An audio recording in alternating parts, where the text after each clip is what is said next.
for information, but I was just trying to make personal contact with whoever that I could email a question to, get some direction, because although I've been doing this since '97, I spent 10 years doing it wrong. So it's only lately that I've been learning how to use genealogy, how to research. So my main question, and the only person I'm really looking for seriously is my father, who I never knew. What's his name? William Herbert Herbert Andrews. Okay, and the secret numbers are, my mother and dad were married March the 1st, 1927, and I was born on March the 9th, 1927. And he never came home with my mother. So that's the most extent I know, but I think mainly he had been fooling around. They were divorced in 1937, and her name was Beidinger, and they were mainly in Detroit, Michigan. So, That's the sum total of my knowledge about it. Although I did meet him twice when I was in little diapers, big diapers, more like that. I met him, my mother took me over, I don't know what year it was, but I wasn't going to school yet, I lived in Windsor. And she took me over to Detroit one time, and my grandparents on one side, my father's side, had come from England, and they were in maintenance people in a big apartment building over in Detroit. And that's all I knew about them. And he was in, the family was in the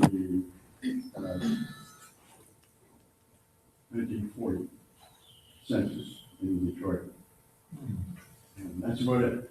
But everybody else I sort of got, there's no connection between my father and me, other than the birth certificate. And I was trying to validate that because I have a lot of people out there who are all connected nicely from England and that. And there's no connection on the other side, on my mother's side, because that's sort of a blank spot. So as you know, if all this information I've gotten validated, got certificates with and everything else, I can't connect it to him. we'll work on it. And I'm 88 years old now, and I'm getting a little tired. So sit. Well, welcome for sure, and we'll hope that you are successful in getting some answers to the questions that you have. Can we invite next lady? Very short story. Tell us, please. Maybe come up and My use this. name is Kathy Morris, and I Well, came maybe get over there. Oh. Yeah, you get into This is the the, folks at home can hear you. yeah, that way you can be recorded. So that, Video, just voice. Okay. I came to Windsor today and decided to attend the meeting tonight, mainly because my cousin Richard called me about a week ago and said he and Lillian were going to be here, and I hadn't seen them both in years, and I wanted to come spend the day with them. But they invited me to come on to the meeting tonight, so here I am. But I have a connection as well. In addition to being related to Richard through my father, my mother was from Sandwich West, and her people came to Essex County on her father's side. Their last name was Herdman, Herdman, and they first came to Essex County in 1833. And then on my father's side, they came to Essex County in 1855, and their last name was Moore, Moore. And I've been researching Herdmans and Moores for years, and I've been to the library several times, but I thought one more trip to the library might be productive. So, thank you. Thank you very much. As I said earlier, welcome to everybody. We're pleased that you have come out tonight. Again, let me just reiterate that earlier we did decide in the year to videotape, because about 75% of our people are not within the region of Essex-Windsor. And we thought it would be a good idea, with the opportunities of technology, to be able to have them access meetings through video. Subsequently, the last couple of months, we've gone one step further in the fact that we are now beginning to live stream these meetings to the internet so that people can actually see it in the time that the meeting is being held. And we understand from provincial office that it has been very successful. The previous meeting, we had, I think, about 20 online at the beginning with the meeting live, and we had around 100 or more who viewed the stream subsequent to the meeting. So it is reaching people, and I think it's serving the purpose that we want. I guess it's not much to tell you at this point that the meeting is being live streamed and is being video recorded for future use by the people who wish to view the meeting itself. And so with that situation, we would, is there anyone else who is new to or coming to the meeting for the first time at this point? Yes, can you tell us your name and who you're researching? My name's Irma Rum, and I'm researching my mom and my father's side, so it's under the Curtis and Allen side. So I'm brand new at this. I've been just doing it for the last 2 weeks. Well, you're an old hand at it now. You're an old hand at it now. And so my mother is still alive, so we've been going through all the death notices that she's had to try and get as much information. Good. So, Thank you very much. I need all the help I can get. Well, there are a lot of people here tonight who can give you that help. Well, you can chat with them later on then. Anyone else? Okay.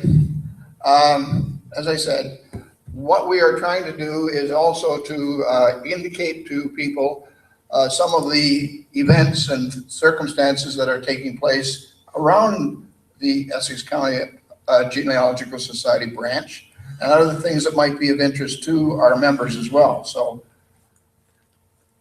as it indicates on the PowerPoint, we are a branch of a provincial organization, the Ontario Genealogical Society. And we have done a lot of work. We have a number of people who are very well qualified. We have people who, we have been as a society promoting the family histories for over 50 years. There are branches, 27, something like that, branches all over Ontario. So if you belong to the Ontario Genealogical Society provincially, you can become a member of wherever a branch, if there is one, wherever your ancestors may have settled or grew up. So it's a very worthwhile organization. As shown on the slide here, these are a number of the benefits that are provided by membership in the society. Quite a number of bits of information that are available to you. And we think that that's helpful. Obviously, as the Essex County branch, we are focusing on the Essex County area. And as you might know, there are a number of other resources which we can talk about later within the Essex County area, different regional resource centers where people, if you grew up in Amherstburg or your ancestor came from Kingsville type of thing, there are resource centers available in many of these locations where you can do more specific research on the family names that are available. There is a members only section that gives you information that when you are a member, you have access to information that is not immediately available to the public, and a variety of support mechanisms that are involved here. We like to promote events related. And so here's an upcoming event, May the 23rd, the War of 18 called Plaquing event. It is going to be held in Harrow. And then moving to the Pioneer Cemetery there. So that's Saturday, May 23rd at 2 p.m. So there will be this event going on. Major conference, provincial conference for the Ontario Genealogical Society takes place very shortly. The dates are there. This year it is in Barrie. So a number of the people from this area are attending.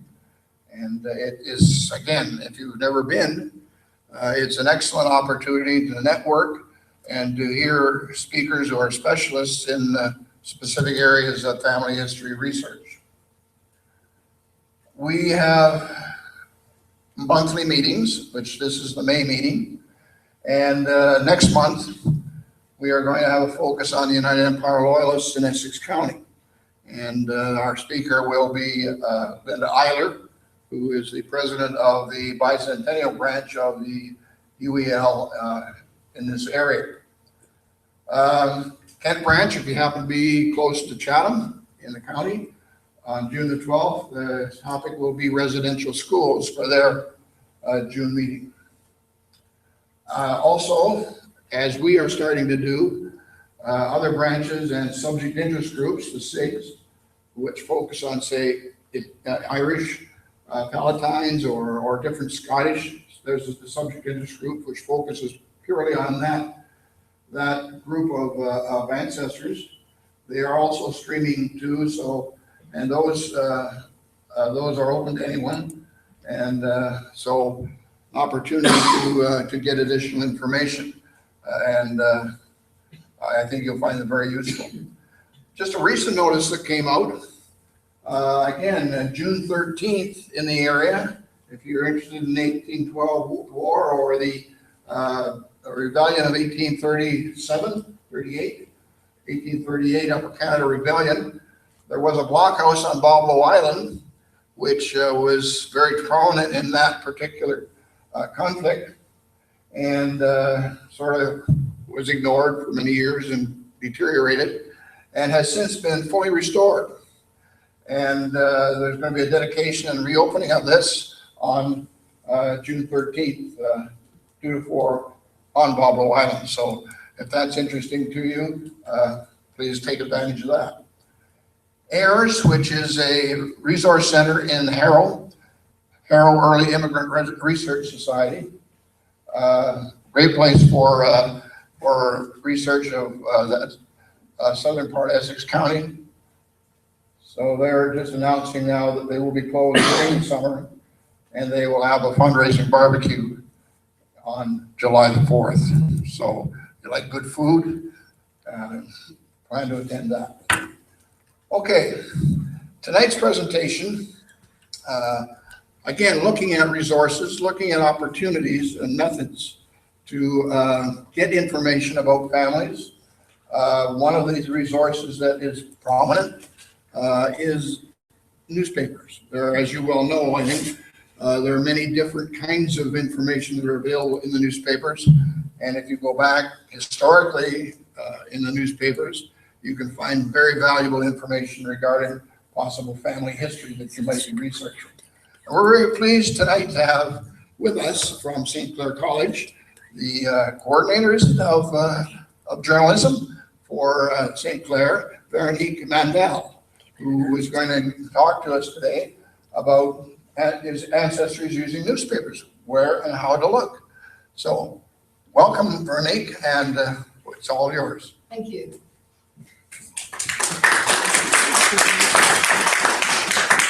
Thank you very much. I'm really honored to be here. I'm sure that I know far less about ancestry than almost any of you sitting in the audience. A little bit about me. I grew up in a little village in Newfoundland, and I'm third generation. My grandfather came from Paris and in France, and so I know very little about my family, except that my father's side of the family came from Paris, and my mother's side of the family came from Wales and Ireland, and my grandfather married a woman who was a Mi'kmaq, and I know absolutely nothing about her and her family, which is really sad. And it's one of the things that I plan to sort of correct. if I ever get a chance, meaning if I ever take a moment away from my ludicrously busy life and go and find out who I am. Because, you know, when you have a really rich heritage, I mean, I really understand why people want to find out who they are and where they come from and, you know, who made you who you are. And so this has really inspired me. As I was doing some research, I mean, I thought, I really have to do this for myself once, you know, I get my life under control. I've been in the newspaper business for many years. The Coles Notes version of who I am, I left Newfoundland and I went to university in Montreal to do psychology and English. And I graduated from McGill. And but theater was my passion, so I got involved in many theater companies, and I ended up going to work in a theater company in Bermuda. And while I was in Bermuda, I went to work for a radio station. And then I went to England and I worked in a newspaper. And I also went to work for BBC Radio. And then I got a theater job, and I worked for the Garrick Theatre for 5 years. And then I became a nurse and a midwife because the British government, I know I've got career ADD. The British government said we have a lot of really, really good actors in England, so perhaps you better find something else to do if you want to stay here. So my Irish friend said, why don't you come nursing? You see, when I was 11 years old, I made a list of all the things I wanted to be when I grew up. And so I was telling my Irish friends about my list. And so they said, is nursing on your list? And I said, yes, it is actually. So they said, well, why don't you come nursing? So I applied to the nursing school associated with the University of Manchester, and I got accepted because I went to a convent school and I had really good Latin and chemistry. And so that's why they decided I could become a nurse.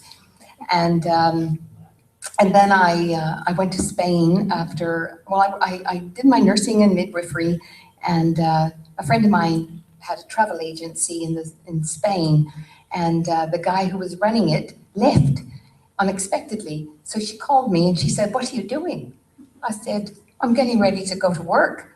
And she said, no, what are you really doing? I said, I'm working as a nurse. What do you think I'm doing? And she said, no, like, do you want to do something different? I said, what you got in mind?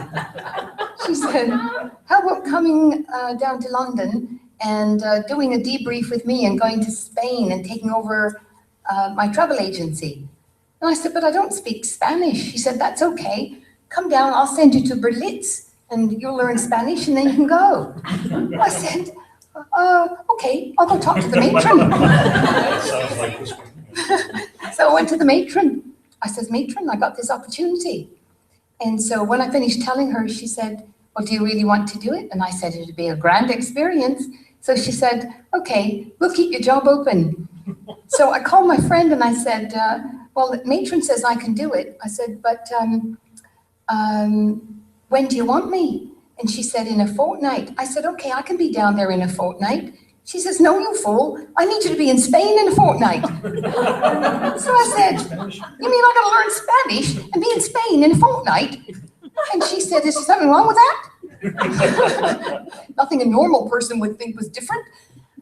So 48 hours later, I'm in London going to Berlitz and spending like about 19 hours a day learning Spanish until I had enough Spanish so that I could actually function. And a fortnight later, I'm in Spain. And I take tours of British people up and down from the Costa Brava down to Barcelona and Torremolinos in the south of Spain.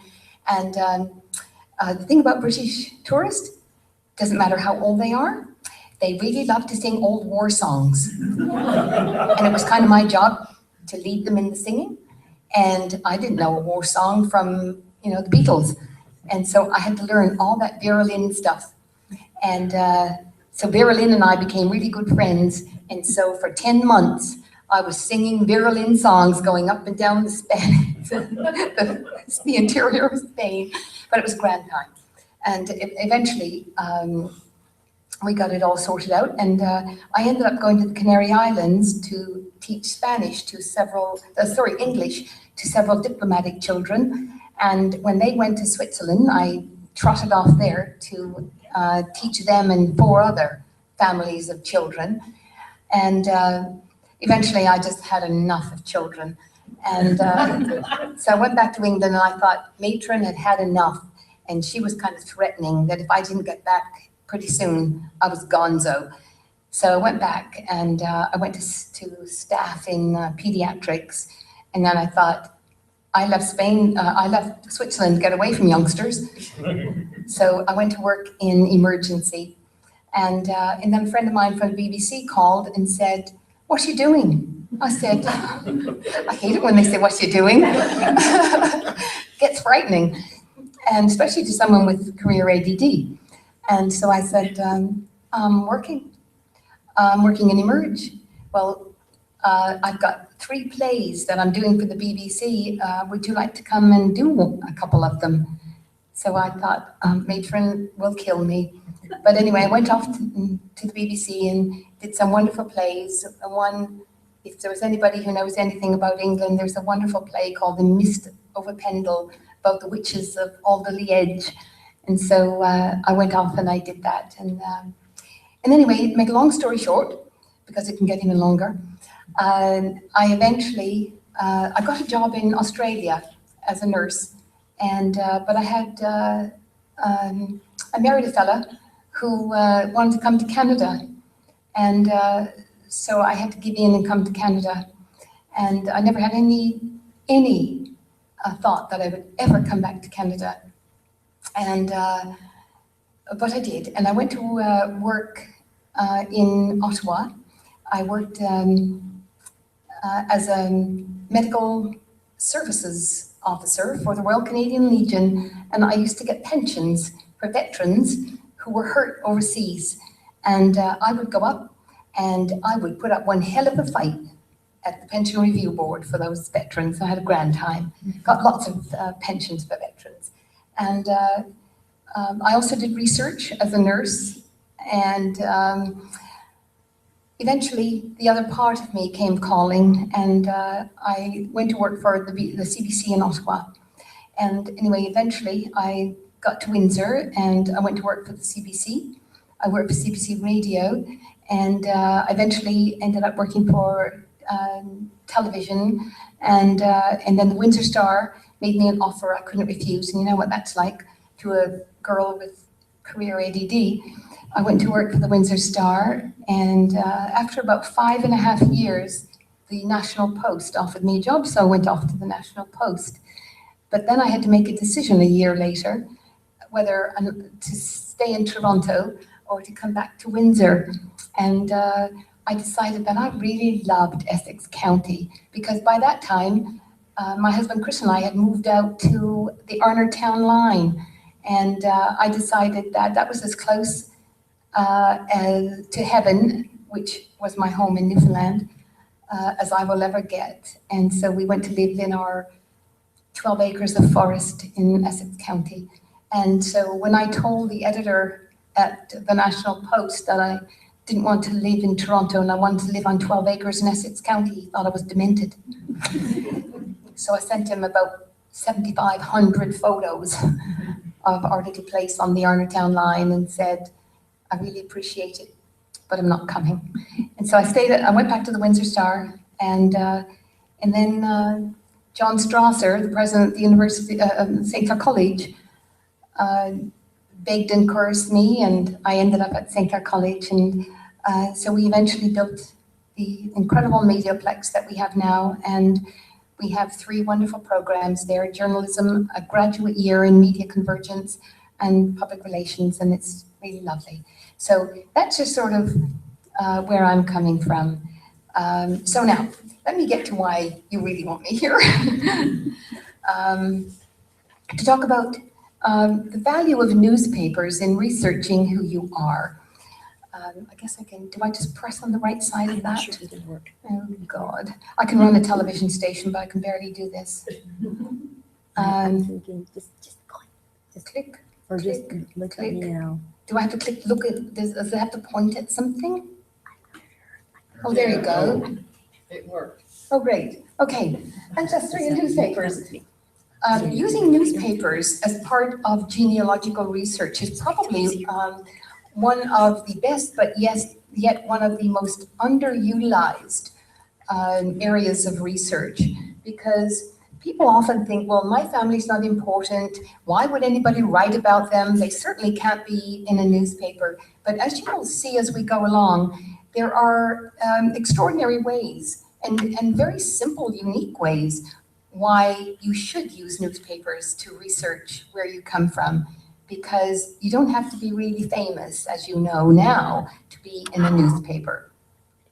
And even if your family is not recorded in the newspapers where you're looking, just the historical context that a newspaper can give you is really valuable, because it gives you a sense of the time in which your ancestor lived, you know, what people ate, how they dressed, what kind of entertainment they enjoyed, and what kind of reading they did. So even historical context, especially if you want to put your ancestors, you know, into some sort of a visual framework, it's really valuable for you to know all these sorts of things. Did I go to? No? No? Is that it? Time period, is that it? Yes, okay, now I got it. Newspaper-like publications in the US arrived with the first colonist in the 1600s. And one of probably the first sort of noted published newspaper was the Boston Newsletter, published in April of 1701. In fact, newspapers came from New England, and the first was, I didn't realize this myself, because I thought that perhaps central Canada would have been the birthplace of newspapers, but the Halifax Gazette actually started in 1752. Very venerable old newspaper. In the early 1800s, newspapers began to move westward and came to Ontario, and then in the late 1800s, eventually sort of moved across the country. It was interesting because in the very early days of newspapers, they weren't very substantial, and they were only a couple of pages. And for the most part, they focused on international news, because that's what the owners of the publications of the day thought that people would be interested in, not so much on the everyday things that sort of happened where you lived, because there was, they figured that, you know, and remember, in very small places, everybody knew everybody, so why would you have a newspaper to tell everybody everything they know anyway? Because, the gossip mill was better than any newspaper. But then, you know, as we began to grow, and there was the telegraph and the railroad, and then of course the printing press and the power-generated printing press, and the general public became more interested in news, and so there was a much greater development and understanding of why we should have newspapers. And then sort of by the late 1800s, particularly in the United States, there was a proliferation of newspapers. And one of the important things that happened is that the focus changed, and the small town papers began to start recording things that were happening in small towns locally, and what was happening to ordinary people.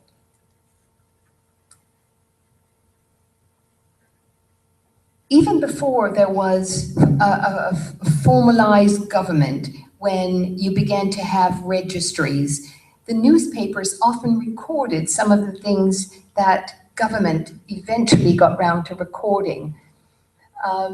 So when people arrived in a settlement, you would often find that if the settlement was spread out, that they would actually start a small kind of newsletterish kind of publication to let everybody know what was going on and to connect everybody. And I think that was also the case when people traveled west, and they would settle in very disparate parts of an area.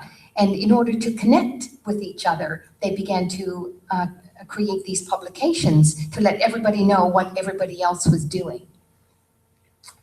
And often, if civil records in any kind of government body were destroyed for some reason, there was always the newspaper, because newspapers often recorded a lot more detail than even the government registries.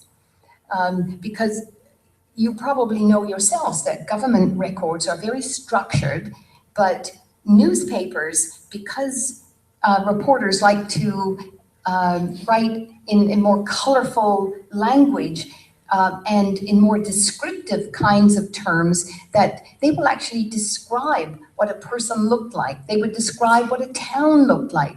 So things that you wouldn't find in a government record.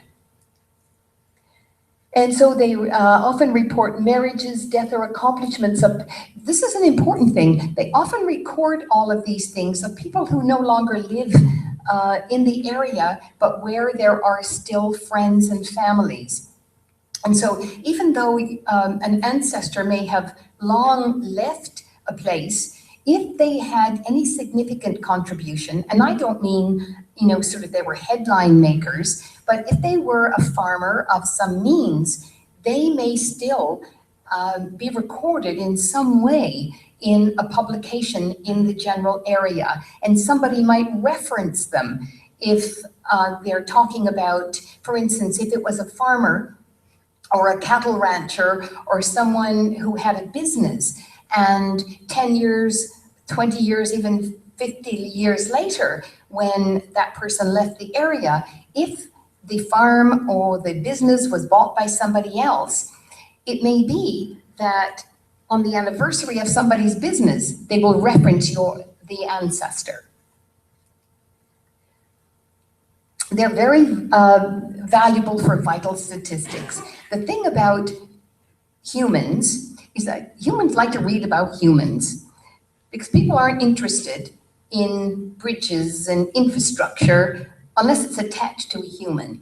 And so vital statistics are one thing, but when newspaper reporters write about them, they have to add that humanity. And so newspapers love that because it was great filler. And they would write copious detail about something that perhaps somebody wouldn't think was tremendous news, but it was really interesting to read. And in many newspapers, and I'll also talk about this in a minute, there were some newspapers who every day recorded who in a certain select group in society, didn't have to be somebody really important, but who poured afternoon tea. And I knew this, but I really didn't believe it until I met this wonderful lady here in Windsor. And she was married to a fellow whose family had been here for several generations. And she had a lot of clippings in, one of these little books, these sort of, scrapbook.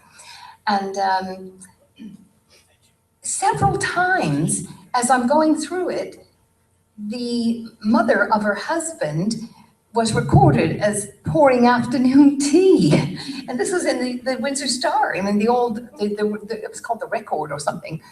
And so she would have been able to sort of find out who her mother-in-law was, through this record. And it was just so neat. And then it listed all the people who were there for afternoon tea at her house. And she lived just over here on Sandwich. She was nobody particularly sort of famous, but it's what they recorded. But she might have been pouring afternoon tea at the fundraiser for Prohibition.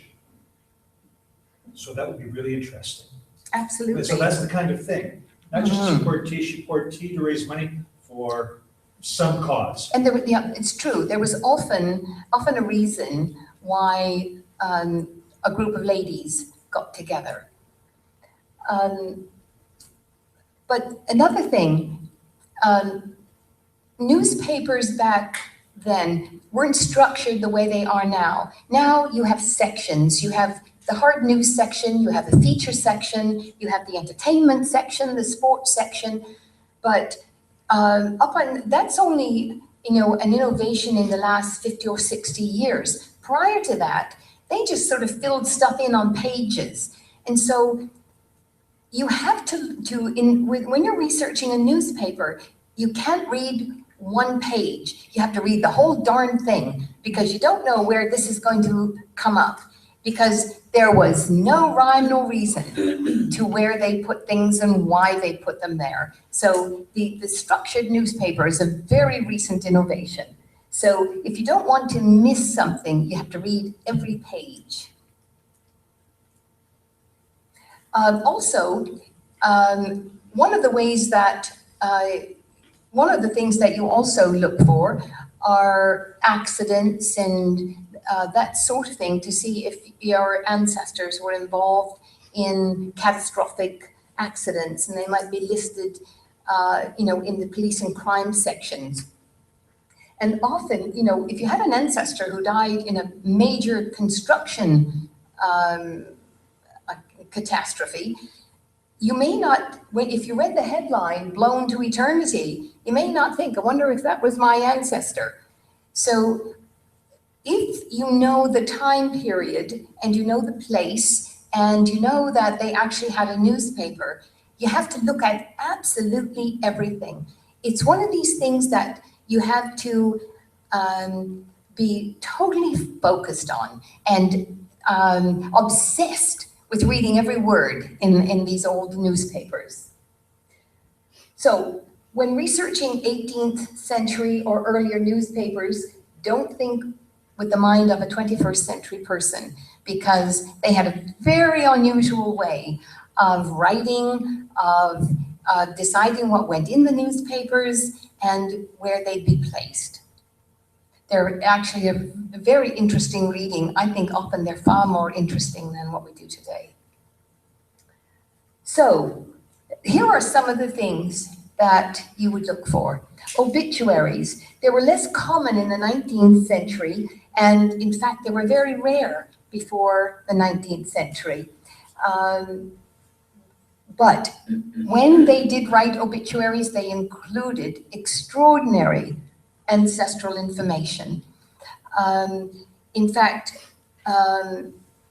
besides the name, the date of the death, the place of death, they would include things like surviving relatives, the places where the deceased has lived, the length of time they lived in a community, the name of the hospital, the funeral, the place where it was held, the cemetery. They would talk about where they went to church, what social functions they attended, what ethnic groups they might have associated with, the occupation, the cause of death, names, of course, names of parents and siblings. And then they would talk about their military service. They would highlight some of the life, the highlights that the person would have had in their lives. They would even talk about things like whether they traveled overseas, the kinds of books they read. It was extraordinary, the kinds of things that they included in obituaries back then. And they would also talk about the spouse and all of the spouse's side of the family. So you would get extraordinary details from obituaries in the 19th century. And I would think, and I think also into the 20th century, you also got a lot of that detail. Today, it's sort of far more truncated. And I mean, you're lucky if you know very much about the deceased, sort of, unless, and these are many of these are the unpaid ones. You see, there are two kinds, I mean, never forget, there are two kinds of obituary in newspapers. There are the death notices at the back of the newspaper, and then there are the obituaries that reporters write. And so when we write an obituary, We write it like a life story, and we want to give all this interesting detail. Whereas the obits at the back of the newspaper, they're either provided to the funeral home by the relatives, and so it's sort of whatever block you buy. But when you're not buying it and we're writing it, we tend to sort of give more detail. So never sort of just look at the obits in the back or the death notices, but look at the obituaries that are written in the main part of the paper.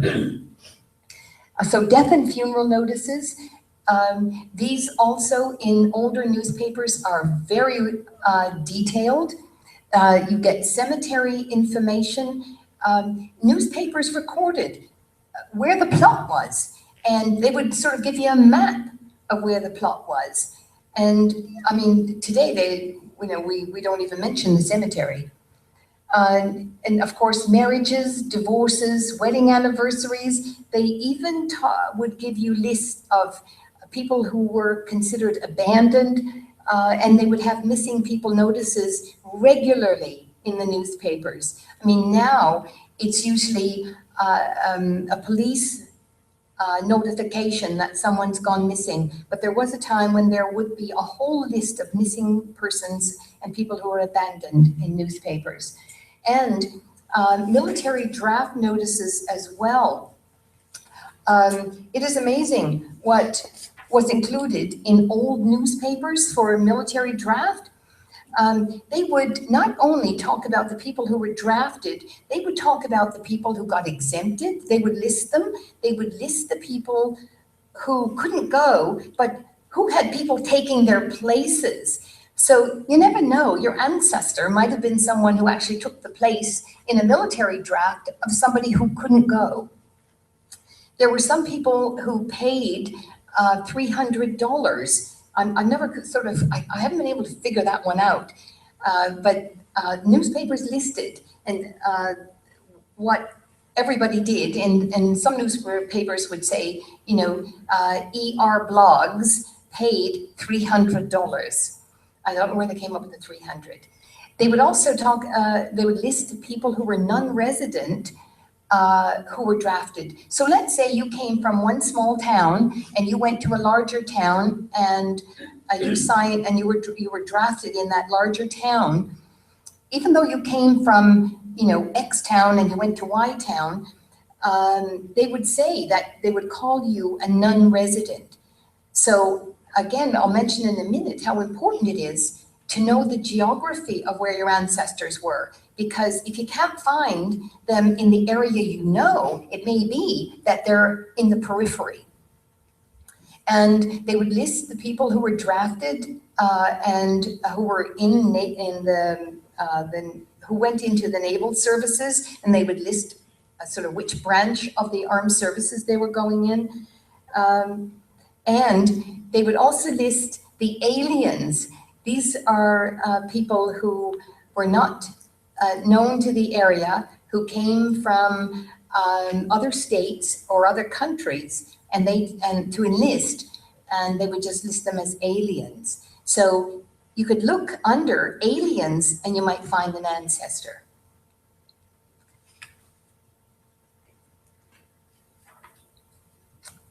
Legal notices. Newspapers used to carry a whole column of legal notices. We don't do that anymore, but when you're researching ancestors, it's another category to look under. And immigration notices, slave information, reunion notices, and county fairs, they would list all of the people who won the jam competition or all of these various competitions, you know, like the Harrow Fair. But newspapers would list all of them. Arrest information, unusual deaths or crime. They were really diligent about their arrest information. And today we wouldn't get away with listing the kinds of things that they did back then. It's so much more restrictive. but it was a free-for-all. Photos or sketches of people, buildings, and events. When they talked about somebody, or if they talked about places that were being built, it wasn't unusual to see really detailed sketches and photos of buildings, and they would list the people who lived in the buildings. And so you never know where you're going to find information. So in all of these categories, don't skim over them, because you may not think that it relates to an ancestor. You don't know where you're going to find somebody. And editorials in newspapers. The editorials, as you probably know, are the opinions of the newspaper and the owners of the newspaper. And so they comment on what's going on in a community and the people in the community, and they often mention people who they either think they're doing a good job or doing a bad job. And so if you read editorials, you might find the names of ancestors mentioned in those editorials. Society news, birthday parties, it was extraordinary. They were truly newspapers recording people who lived and talking about how people lived and what they did in their everyday lives. And so it wasn't unusual to see people's names, people having birthday parties, club meetings and events. If there was an out-of-town visitor, so if an ancestor went to visit XYZ town for the summer, it would be in the newspaper. And you didn't have to be, a very wealthy person or a celebrity or a mover and shaker. You just had to be a person who was visiting the town. And they also recorded people who were seriously ill. I mean, could you imagine if we recorded all the seriously ill today? We'd need 10 newspapers in Windsor. School-related events. They listed honor rolls and theater productions and graduations. And they didn't just mention a major production and then talk about who the stars were. They actually listed everybody in the productions. So if you look through a newspaper and you think, and you've perhaps read or heard or been told that an ancestor was either in acting or loved local drama, then look through some of those lists because they may turn up there. And classified ads, businesses, personal ads, people forget that classified ads often give you so much information. One of the things that I always valued as a reporter, the classified ads and the yellow pages, because you could find out so much information from them. I lamented the demise of the yellow pages because they just contained so much information. And it's the same with classified ads. I mean, there was a time when there was a whole section in most newspapers, including the Windsor Star, of classified ads. And now, of course, they've gone to Kijiji and all the rest of it, but you don't get those interesting ones that you used to see in the newspaper. Immigration and naturalization related events, ship sailings, naturalization ceremonies. Today, there is never in any newspaper a mention of ship sailings, but for the purposes of what you do and looking up your ancestors, the ship sailings are absolutely fantastic, and ship's logs as well, because everyone who sailed from one continent to the other was recorded. And newspapers listed everybody who appeared on their shores, on the shores of the place where the newspaper was produced. And there were so many things to be written about the people who appeared on the shores, because I guess, have any of you been to Halifax, to the pier where so many people have landed? It's really quite extraordinary. I went around and I touched dozens and dozens and dozens of the suitcases that were left behind by people who came across on the ships.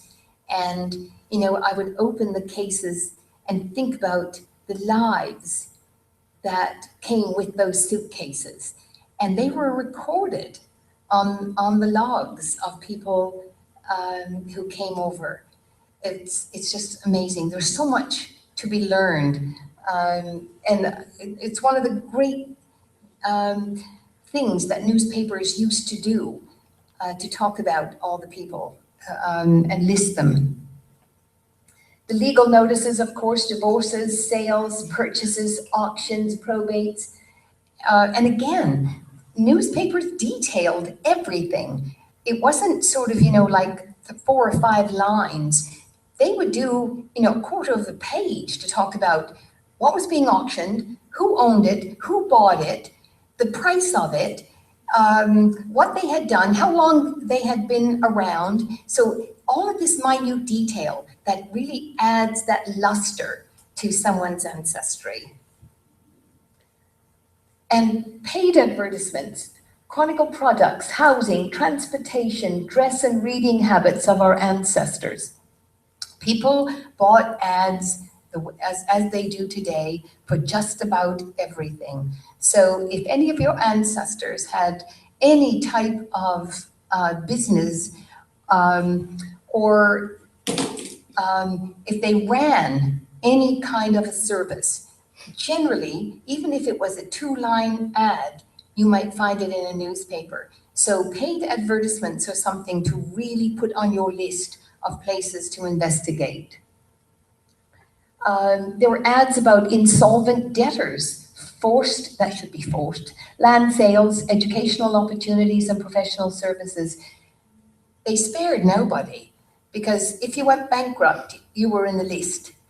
And, you know, I mean, let's face it, not all of us have ancestors who did really well. I mean, some of them were liars, thieves, and crooks and all the rest of it, right? My father used to say, "Why do you want to know about the family? Sometimes it's best left alone." Another place, of course, as you know, to find extraordinary information is from books by historical societies all over the world, because they provide an immense detail. Because some, for instance, if your ancestors came from Germany, it may be that some historical writer in Germany wrote about your ancestor leaving a little town in Germany. So never forget that there's not just sort of your side of things, it's that whole other side over there where we all came from. And those books were often reviewed in newspapers. They took book reviews very seriously and would provide great detail of the books. So look at reviews of books about historical, any sort of historical book where you think, let's say you find that there were 5 or 6 books in the library and they're all written by someone who wrote about a particular area of Holland, and you know that that's where your ancestor came from. Don't dismiss that, because it may be that your ancestor might be mentioned in that book and provide more detail about their life, where they came from, but also sort of their outward journey. Irish ancestor information from ads placed in the Boston Pilot and the Truth Teller in New York. This was, I don't know if maybe some of you already know about this. This was an extraordinary listing of thousands of immigrants, Irish immigrants, living across North America. But what they did, they didn't sort of just look at the immigrants living where they were living in North America, but they looked at where they came from. And so you didn't have to think, well, gosh, that's my relative, and I wonder where they came from. They did link. It's an absolutely brilliant bit of research to go. I wish I'd had time to read through the whole pilot and all the truth tellers out of New York, and they are digitized. So they're really great, particularly if you're Irish. Another thing to remember is that not all useful newspaper information was published at the time of an event. Often, there may be a minor news report of an event, but either in historical columns or in major stories written 10, 20, 50 years, and they're called anniversary events. So maybe something that happened to your ancestor wouldn't be written about in great detail for 50 or 20 or 50 years. So if you see that in the location where your ancestor might have lived, if there are sort of major ancestry pieces written about in the newspaper, read those, because it may be that they're mentioned in those events. So when you're looking for newspaper information, there are two pieces of information, two important ones: the area in which your ancestor lived and a specific time frame. So you need to know the name of the county, the state, the province, and surrounding towns, whether they were large or small. Because sometimes if the town was very small, it wouldn't necessarily have its own newspaper. But the town, 20 or 30 miles away might have a slightly larger population, and they would have written stories about the smaller town. So don't think that if the little town where your ancestor was, well, it didn't have a newspaper, so it's useless to research. Look at that surrounding geography and see where the closest newspaper might have been. And so you start locally and then work your way up to the larger towns. This is really important because, like any other business, newspapers, as they are today, come and go. And while they'll have archives, they may be archived in that town, 30 or 50 miles away from where your ancestor might have lived. There is also something called the Gazetteer. It's a dictionary of geographic locations and place names that's really useful for finding and locating towns that no longer exist or their names have changed. And you probably sort of know a lot more about that than I do. But the Gazetteer, I started looking through some of the material in the Gazetteer, and I was absolutely blown away by how much extraordinary information is there. And so that's another thing. If you know a vague geographic area, go to the Gazetteer and see if there was a town in that area that might have changed its name. And here are some of the places where you can also find information in the various types of newspapers. So as you know, there are weeklies. The thing about weeklies is that they are probably the most local newspaper because they are the ones where you will find everything going on in the community. You'll find that that's where they'll record people's birthdays and anniversaries and just regular people, not paid ads or these announcements at the back of the paper, but that's what they fill the paper with, all of the interesting personal information.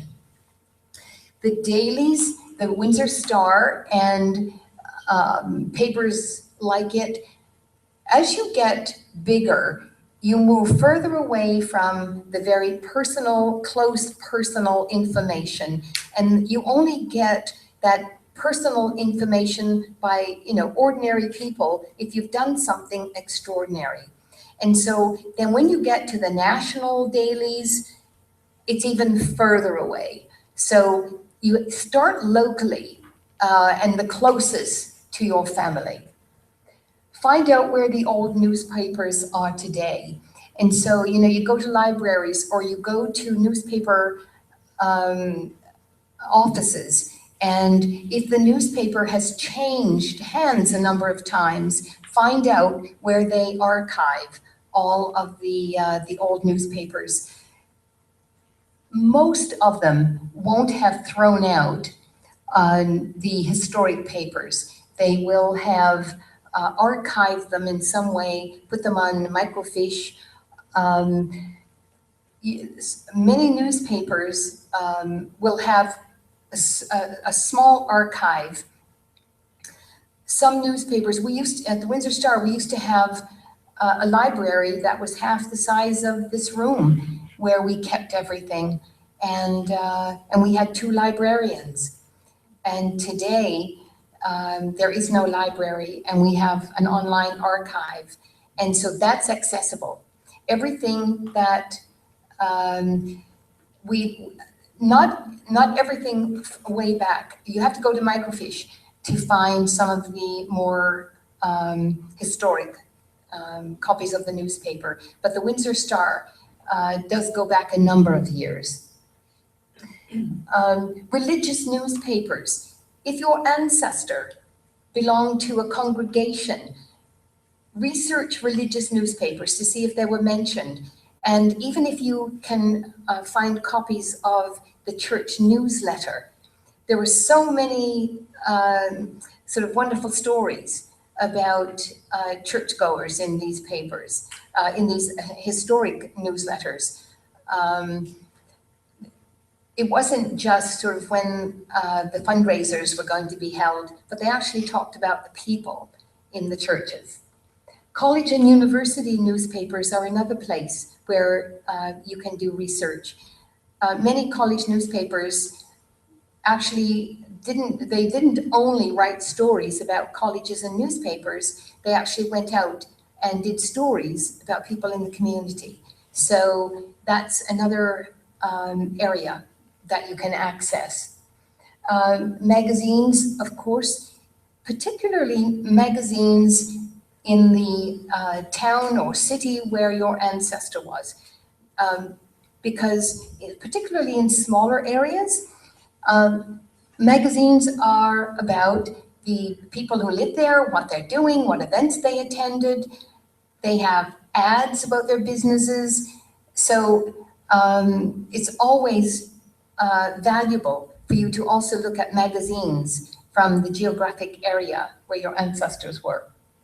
And of course, newsletters, whether it's from nonprofit organizations or your ancestors' workplace may have had a newsletter. So it's also really valuable to look at the workplace and see if they had that. So you search for a well-known event, a death, a marriage, a death notice.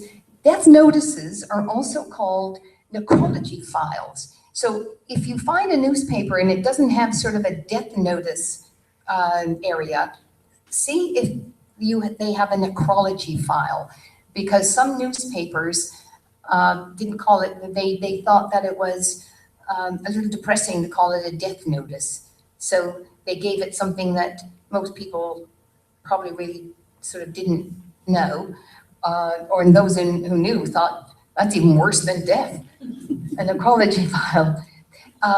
Government archives also often archive newspapers. So if you're having a difficult time trying to find a newspaper, see if the government in the county or the province or nationally, if they've archived the newspapers. National governments almost always have a great newspaper archive. If you know when your family left the old country, try and research newspapers back there in the same way, sort of all that process that I've talked about. It's the same in any other country, wherever you are. And so if you can't go there, you can contact the present editors to find out where they've archived all of the historic newspapers. You also have to determine which newspapers were in print at the time your ancestor was alive, because, as I said before, newspapers come and go. And so it's really important that you find out in any area which newspapers were around at the time. And check all newspapers and magazines from a geographic area. So also, remember, you can have skeletons in the closet. And so you should check all the things to do with prisons and corrections departments. There are prison reports, police blotters. There's the International Black Sheep Society. So you never know. I mean, I've known people who've done research on ancestors and found that they had a very colorful family history. And so it's worth researching, because it doesn't matter what they've done, right? They're still an ancestor and sort of part of that sort of legacy. And colorful or not, I think it's always worth knowing sort of where they fit into our lives. The Google Newspaper Archive has a tremendous amount of newspaper information that's really worth researching. And I think that's it. So,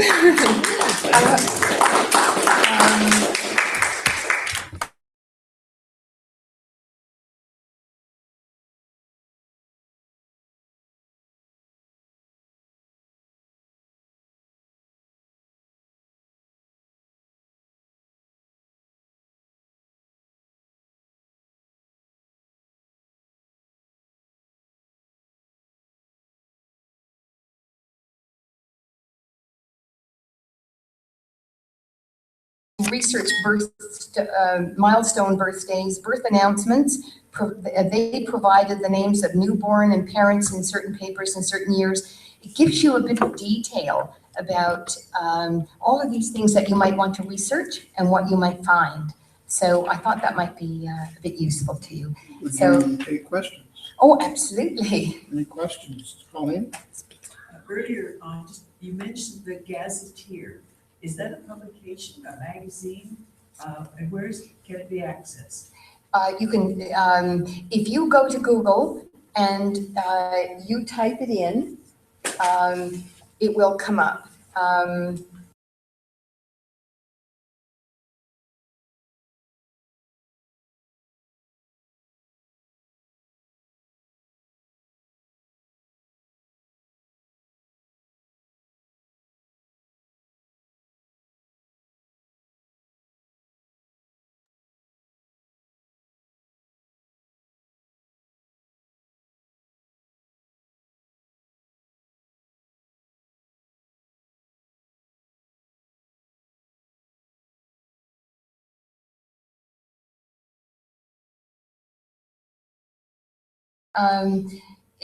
This was one thing I found. On the 21st, a caravan consisting of 11 covered wagons, 2 coaches, a number of single horses, and about 120 persons under Captains Blackman and Allen crossed Paulus Hook Ferry on their way to the state of Illinois. In 1 week, there arrived at St. Andrews, Maine, 2 vessels with 600 passengers from Ireland. Upwards of 200 passengers lately arrived at Quebec from England, and 320 arrived at St. John's, Newfoundland from England and Ireland. And then they went on to list them.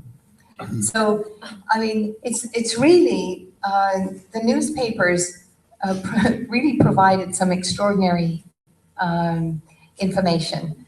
So, I mean, I think it's, as I said, it can be an under-resourced reference for ancestry. And I have to say that I was pretty impressed with some of the stuff that I found. I mean, I knew, because I had to teach the history of newspapers in my classes, that they did some, that we were, and in many respects we still are, that we provide historic records. And I think today we are sort of less so. A lot of stuff is online, but I think if you go to Google, what you're Googling and researching is all that incredible stuff that was printed long before Google ever became a word. And so not everything is in Google. And I tell my students, for God's sake, don't think that your whole life is wrapped up in Google. And so I want to thank you so much for having me here tonight. Any other questions at all? Well, I'm sure Veronique is going to stick around for a while here, and we have another little bit of an extension. I'd like to, before we do that though, to thank you so much for such a rich, opening up such a rich vault, if you wish, of possible ideas and information for ancestry research. And it's just boggles the mind, as you point out, what's available out there for people to check out. It's really helpful. Thank you so much. My pleasure.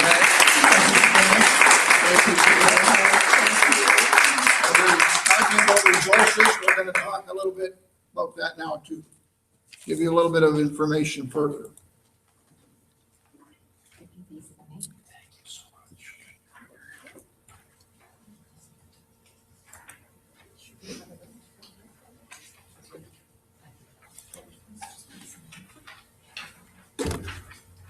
Okay, what we have,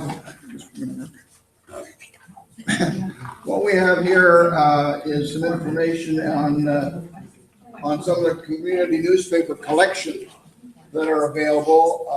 If you're interested in looking at particular newspapers, what years they were published, what's available, that's one of the areas of concern. Is this available to people? It's a website that we found that would help people that are researching. So we thought we'd give you a few tips on, where you can go on the web.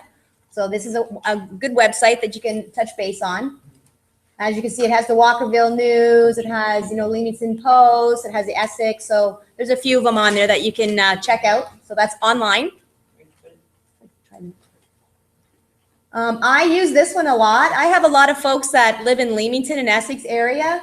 So instead of me driving to the Leamington library all the time and pulling out the indexes and trying to figure out what I need, I do this from home. So the Essex County libraries have a really good collection. And if you go to their website, where I put the red arrow down there, that's their digital collection. So from home, I go there first. If you want to click the next slide. And the top box is what will pop up. So you want to search the digital archives, and I typed in my ancestor's last name, which was Collard. And then you push search, and it will give you all the things that have been indexed in the Leamington Library's newspaper collection, from the censuses to the newspapers. So when I clicked on number 1, the Collard there, it wasn't exactly that one, it was like 4 down. But when you click on it, it will bring up and it will say what year it is. So this one down at the bottom, the newspaper was June the 24th, 2009. And there's the Collard that I found would be Mrs. Israel Collard. And that would be my great-great-grandmother. And she is on page number 1 of the Leamington Post. So while I'm at home, I'm writing down all this information. So when I go to the library, I just go right over to the reel and I pull out 1909. And I stick it on the machine. So I have a big list of all the folks that I want to look for. And so this is just a little time saver for me. I can do the index at home, get it all ready, go to the library and check it out. Michelle actually shared this website with us. Michelle, do you want to talk a little bit about it? This was just,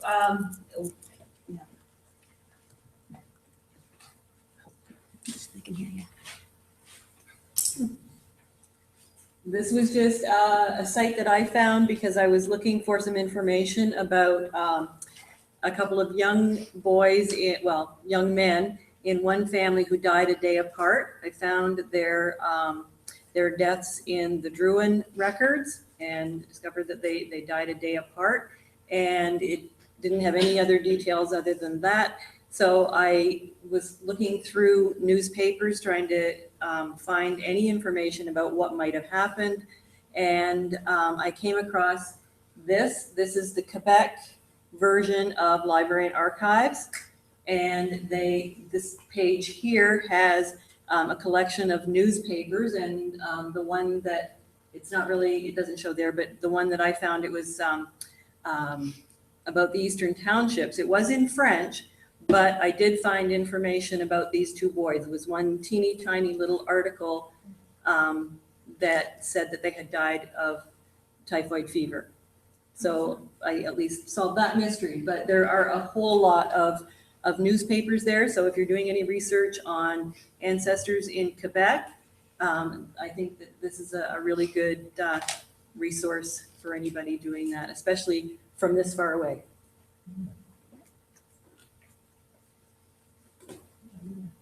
And also remember that your local heritage societies and the OGS societies branches, they all have publications. And most of them have indexes and transcriptions of their local newspapers as well. For example, these are some that we have in our collection that are available. And also the libraries also have a detailed newspaper collection. Tom, do you want to talk briefly about anything in particular? I asked Tom if he would give us just a brief overview of some of the newspapers that they had in their collection, and he sent me 3 pages. So I couldn't get them all on here, unfortunately, but they are on the website, correct, Tom? They are, yeah. So if you go to the Windsor website, they have a newspaper collection. And as I mentioned here, this is just to name a few. There was 3 pages of resources that you can access.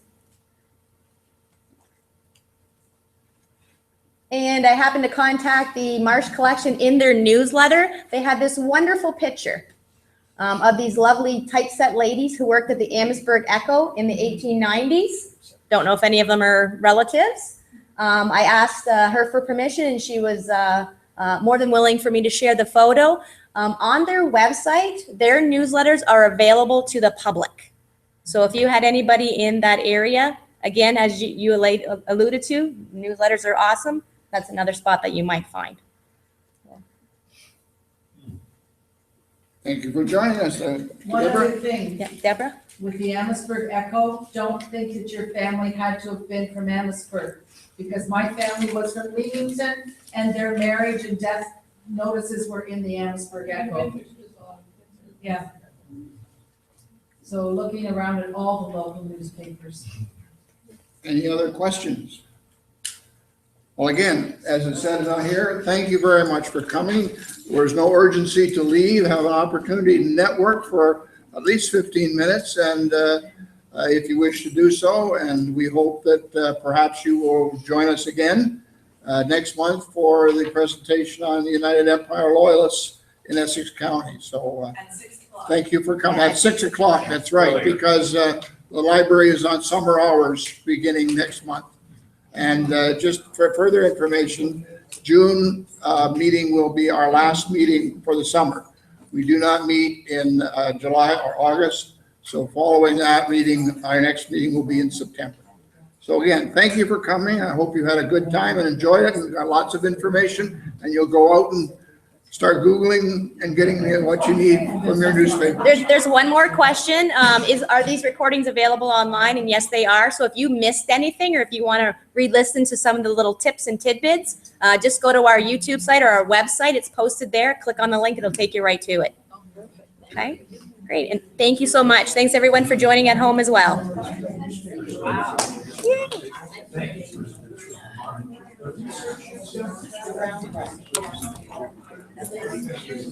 Very good. That's been interesting. Thank you.